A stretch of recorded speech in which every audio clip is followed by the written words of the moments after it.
안녕 여러분, 개념에 강하다, 감동을 주는 개념 강의 개념터치 M 히스토리에 오신 걸 환영해요.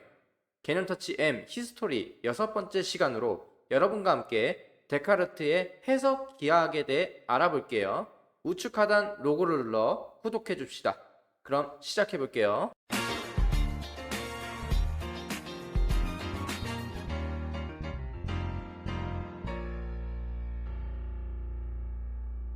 데카르트 하면 떠오르는 것이 무엇이 있을까요? 나는 생각한다. 고로 존재한다. 라는 유명한 말을 남기신 분이죠. 철학자로 잘 알려진 르네 데카르트.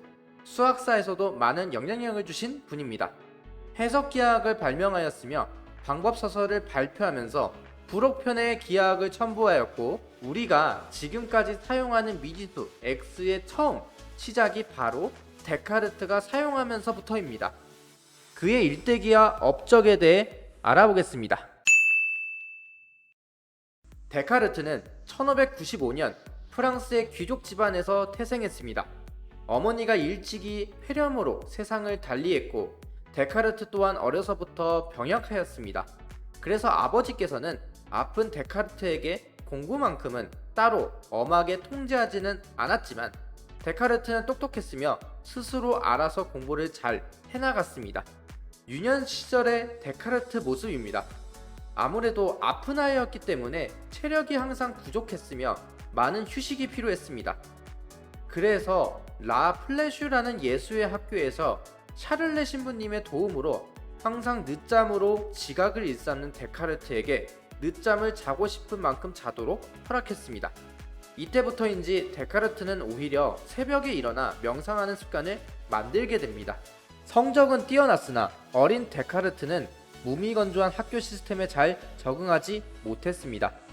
학교 교과서의 속박에서 벗어나 사회에 뛰어들어 세상과 부딪히기로 결심하고, 그때 당시 네덜란드에서 군인 모집 공고를 보고는 프랑스에서 네덜란드로 넘어가 네덜란드 장교로 입대하게 됩니다.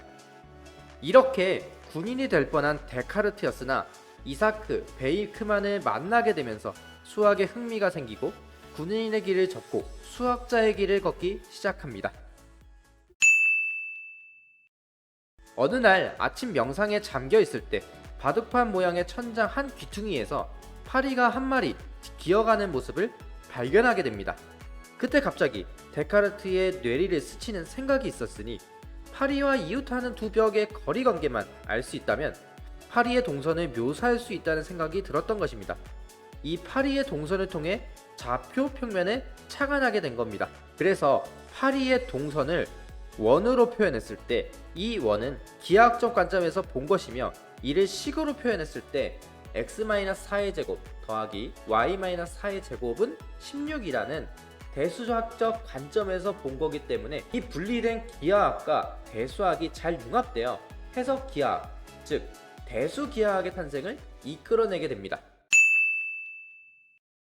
그는 이성을 올바르게 이끌어 여러 학문에서 진리를 탐구하기 위한 방법의 서설, 약칭 방법서설을 발표하면서 부록으로 굴절광학, 기상학, 기하학을 첨부했는데, 사실 방법서설은 이 부록을 설명하기 위한 서론에 가깝고 부록이 메인 컨텐츠로 봐도 무방하지만, 데카르트가 철학자 이미지가 더 강하여 방법서설이 더 강조되는 것처럼 보입니다. 기하학에서는 평면 위의 점과 좌표를 하나씩 대응하여 기하학 곡선과 대수방정식을 대응시키는 중요한 개념을 포함하고 있으며, 기하학 문제가 모두 대수학 문제로 귀결시키게 하였습니다.